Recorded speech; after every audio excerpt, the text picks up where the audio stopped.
هلو ماين شولر. النهارده ميعادنا مع التقييم الأسبوعي للصف الثاني الإعدادي. ميعادنا مع التقييم الأول. يلا بينا نبدأ. السؤال الأول جراماتيك. Wähle die richtige Antwort aus. اختار الإجابة الصحيحة. السؤال الأول Wo ist mein Spitzer؟ Da ist.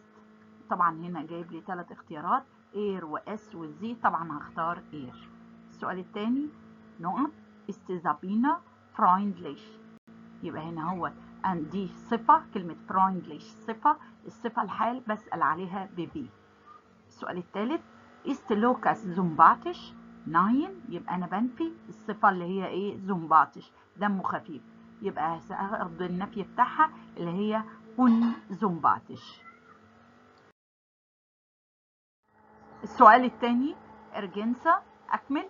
هنا طبعا جايب لي فيرب في المصدر، المفروض ان انا بصرفه مع دو اي فيرب بحط له اس تي. طبعا الفيرب ده نهايته دي او تي او ان قبليها حرفين ساكنين، بحط ايه قبل التصريف العادي للفعل، فيبقى تندست.